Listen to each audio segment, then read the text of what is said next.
पुण्यातील स्वारगेट एसटी स्थानकावर पहाटे 5:30 वाजता शिवशाही बसमध्ये एका तरुणीवर अत्याचार झाल्याची धक्कादायक घटना घडली आहे।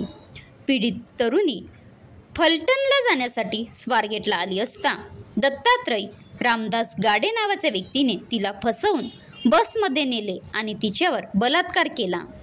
या घटनेची तात्काळ दखल घेत विधान परिषद उपसभापती डॉक्टर नीलम गोरे यांनी स्वारगेट बस स्थानक येथे संबंधित अधिकारी पुणे पोलीस उपयुक्त निखिल पिंगळे, पोलीस उपयुक्त झोन 2 श्रीमती स्मार्तना पाटील, स्वारगेट वरिष्ठ आगार व्यवस्थापक जयेश पाटील, आगार व्यवस्थापक पल्लवी पाटील यांच्याशी चर्चा करून महत्त्वपूर्ण सूचना दिल्या आहेत।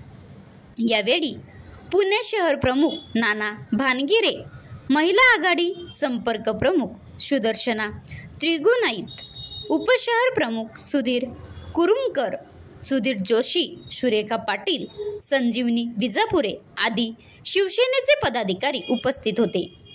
डॉक्टर गोरे यांनी एसटी स्थानकावर महिला सुरक्षा समित्या स्थापन करण्याची गरज व्यक्त केली आहे, ज्यामुळे महिलांच्या सुरक्षेत वाढ होईल।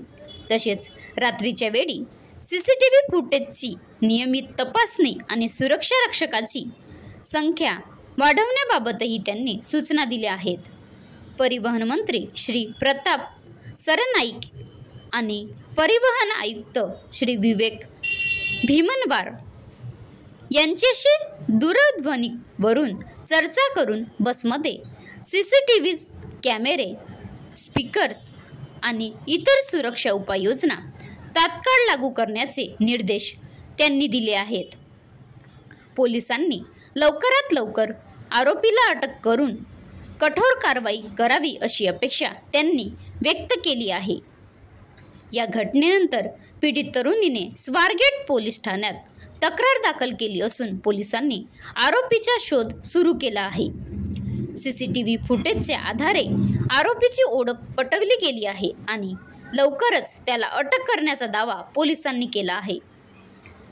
या घटनेमुळे एसटी स्थानकावरील सुरक्षेच्या उपाययोजनाबाबत गंभीर प्रश्न उपस्थित झाले आहेत आणि भविष्यात अशा घटना टाळण्यासाठी आणि सुरक्षित व निर्भय बसस्थानके करण्यासाठी कठोर पावले उचलण्यात येतील असेही त्यांनी यावेळी सांगितले आहे।